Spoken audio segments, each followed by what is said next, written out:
7 October থেকে Israel এবং Hezbollah Gaza যুদ্ধের পাশাপাশি একটি সংঘাতে রয়েছে, কিন্তু সম্প্রতি ইসরায়েল লেবানন সীমান্তে উত্তেজনা অনেক বেড়েছে। একটি বড় যুদ্ধের সম্ভাবনা দেখা দিয়েছে। কিন্তু কেন ইসরায়েল হিজবুল্লাহর সাথে একটি বড় ধরনের যুদ্ধ শুরু করতে পারে? সেই যুদ্ধটি কেমন হতে পারে?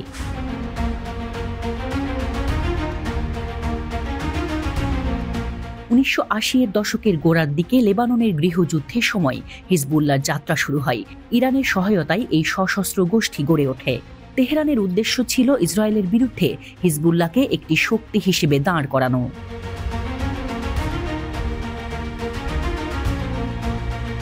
2006 সালে ইসরায়েল এবং লেবাননের মাঝে একটি বড় যুদ্ধ হয়েছিল, যেখানে হিজবুল্লাহ ইসরায়েলের বিরুদ্ধে রুখে দাঁড়িয়েছিল। মধ্যপ্রাচ্যের শীর্ষ ইসরায়েল বিরোধী গোষ্ঠীতে পরিণত হয় হিজবুল্লাহ। বর্তমানে হিজবুল্লাহর কাছে প্রচুর রকেট রয়েছে, সম্ভবত 1.5 লাখ। তারা লেবাননের কিছু অংশও চালায়, বিশেষ করে যেখানে বেশিরভাগ শিয়া বাস করে।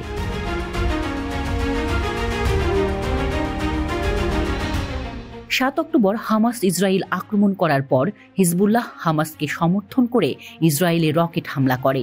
এরপর থেকে ইসরায়েলি সেনাবাহিনী এবং হিজবুল্লাহ যোদ্ধারা লেবানন সীমান্তে গুলি বিনিময় করছে। হিজবুল্লাহর আক্রমণ থেকে অন্তত 27 জন ইসরায়েলি মারা গেছে, যার মধ্যে 19 জন সেনা এবং 8 জন বেসামরিক নাগরিক। এই লড়াইয়ের কারণে উত্তর ইসরায়েল থেকে 60,000-এরও বেশি ইসরায়েলি পালিয়ে গেছে। বিপরীতে লেবাননে ইসরায়েলি হামলায় 87 জন বেসামরিক নাগরিক এবং প্রায় 300 হিজবুল্লাহ যোদ্ধা নিহত হয়েছে। দক্ষিণ লেবাননে 94,000-এরও বেশি মানুষ তাদের বাড়িঘর ছেড়েছে।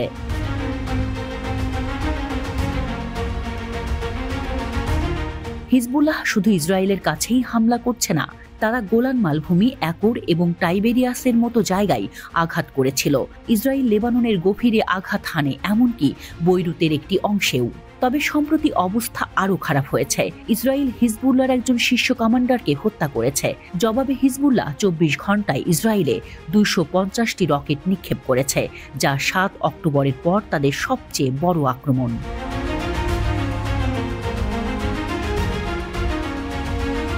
চলতি সপ্তাহে হিজবুল্লাহ উত্তর ইসরায়েল, এমনকি হাইফার মতো শহরগুলোর ড্রোন ভিডিও প্রকাশ করেছে।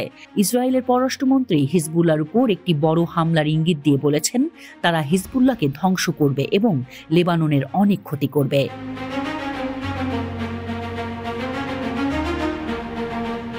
ইসরায়েল বলেছে তারা লেবাননে হামলা চালাতে প্রস্তুত।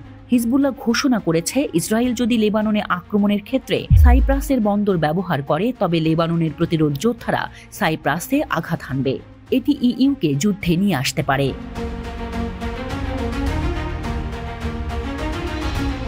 ইসরায়েলে কেউ কেউ যুদ্ধ চায়, কারণ হিজবুল্লাহর হামলার কারণে 60,000-এরও বেশি ইসরায়েলি তাদের বাড়ি ছেড়ে চলে গেছে। হিজবুল্লাহ বলছে, গাজায় যুদ্ধ বন্ধ না হওয়া পর্যন্ত তারা ইসরায়েলের উপর হামলা চালিয়ে যাবে। ক্ষমতায় থাকার জন্য ইসরায়েলের প্রধানমন্ত্রী নেতানিয়াহুকে গাজায় লড়াই করতে হবে। যখন গাজার যুদ্ধ শেষ হচ্ছে, হিজবুল্লাহর সাথে নতুন লড়াই শুরু করা তাকে সাহায্য করতে পারে। হিজবুল্লাহর কাছে হামাসের চেয়ে ভালো অস্ত্র রয়েছে এবং তারা ইসরায়েলকে শক্তভাবে আঘাত করতে পারে।